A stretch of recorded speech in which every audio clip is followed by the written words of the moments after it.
Good afternoon. My name is Tiffany Jones, and this is my presentation.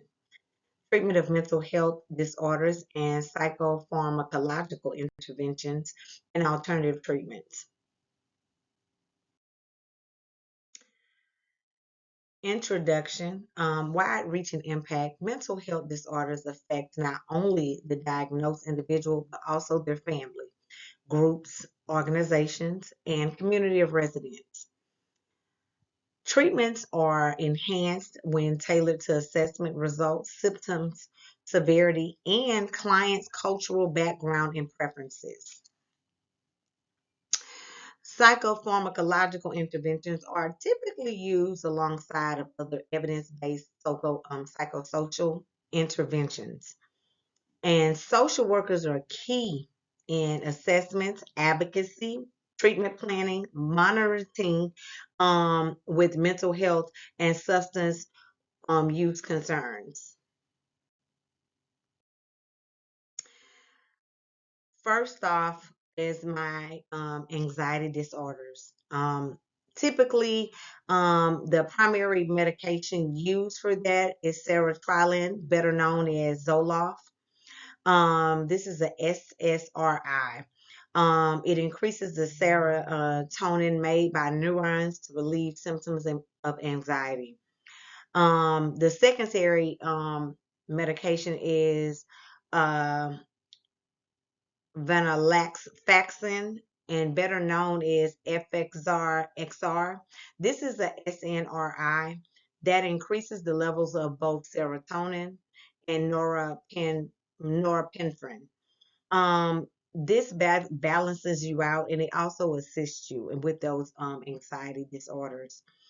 The tertiary medication, this is Besprusine and Bespar, better known as Bespar. This is an analytic, and it's acts of serotonin receptors used to treat generalized anxiety disorders. The alternative intervention for this would be, which is really well known, the cognitive behavioral therapy, better known as the CBT. This changes the maladaptive thoughts and behaviors that lead to the patient's anxiety. Next up, we have the bipolar and mood disorder. The primary medication used would be the lithium carbonate, which is better known as lithobid. This is a mood stabilizer, which regulates the level of neurotransmission to basically prevent both manic and depressive episodes. The secondary medication is valproic acid, better known to everyone, is Depakote. This is a anti-convulsant, and this is basically used as a stabilizer, mood by increasing the GABA activity. The next one is the dietary medication, and this one is better known as quetiapine, better known as Seroquel. This is a atypical antipsychotic used for the treatment of bipolar and mania. The alternative intervention is interpersonal and social rhythm therapy, better known as IPSRT. It helps patients achieve mood stability by establishing a daily structure and by addressing the patient's relationships. Next up is the personality disorders. Primary medication, fluoxetine, better known as Prozac. This is a SSRI used to reduce symptoms of depression and emotional deregulation. Secondary medication is Abilify. This is also an atypical antipsychotic. It treats impulsivity and mood instability in people with personality disorders. Your Titarian medication is lithotrigine, which is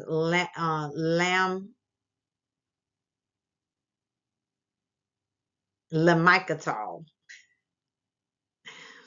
The alternative intervention is basically, and some people may be very familiar with this, is dialectical behavior therapy. This is the DBT. DBT is often considered the gold standard of treating individuals with BPD. It builds self control and tolerance, and clients in regulating their emotions, practicing mindful, and improving interpersonal effectiveness.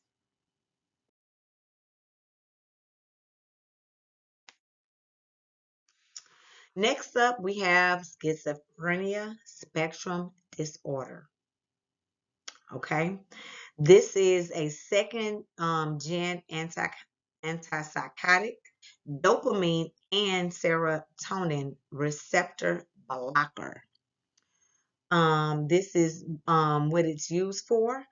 Next, we have our secondary medication, and it's olazapine, basically an atypical antipsychotic, very effective for both positive and negative symptoms of schizophrenia.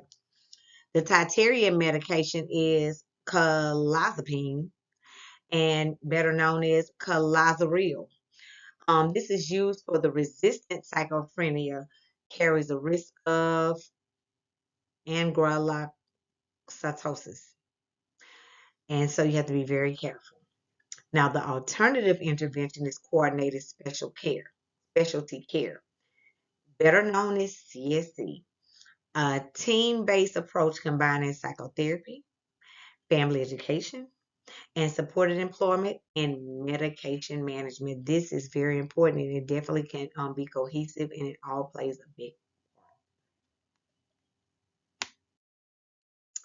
Next, we have trauma and adjustment disorders. The primary medication is what we would call Zoloft. It's a SSRI, and it's FDA approved for the treatment of PTSD. Secondly, we have the secondary medication. We have Paxil. Paxil is also an SSRI. It's FDA approved for the treatment of PTSD. Our Titarian medication is um, prazosine, better known as Minipress. This is an alpha 1 um, adrenergic blocker used to treat nightmares stemming from trauma. Now, the alternative intervention will be trauma focused CBT, better known as TFCBT. This is a modified CBT for children exposed to trauma. It helps them work through symptoms by reframing the traumatic event to cope.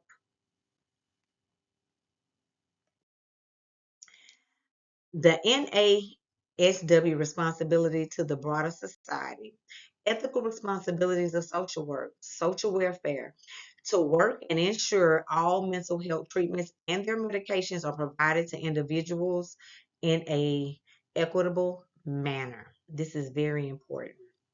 Public emergencies to ensure vulnerable population have access to needed services during natural disasters and human-made crises. The public participation encourages the informed participation of people in mental health policy making for their own welfare. Social and political action advocate against unethical prescribing pill mills and over medication and inequalities tied to the pharmaceutical industry.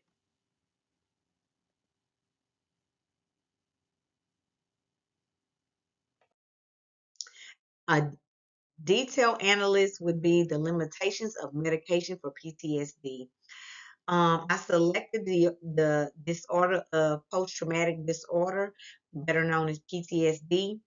Medications do not always address patients' traumatic memories. Cognitive distortion from the traumatic event persists even when the patient avoids the reminder. Side effects can decrease medication adherence. Some patients receive only partial relief of these symptoms. The psychosocial interventions are generally required for long-term treatment of PTSD to further help the client. The evidence-based alternative is alternative treatment for PTSD, trauma-informed cognitive behavior therapy, TFCBT. The effectiveness of this would be to decrease symptoms of PTSD and emotional distress, improve coping skills, and emotional regulation, address trauma related cognitions and behaviors. And the research shows significant reduction in PTSD symptoms and emotional disturbances in children, adolescents, and in adults. The growing evidence of long term outcome, when combined with supportive services, it's all cohesive. In conclusion, psychotropic medications are crucial part of treatment for many health disorders, even when they are not the primary treatment. Medication should be combined with evidence based psychosocial interventions. Social work plays a key role in advocating and practice in prescribing medication for client health needs. In the end, this is my resource and references page. My name is Tiffany Jones, and this is my final. Thank you. Have a great night, and God bless.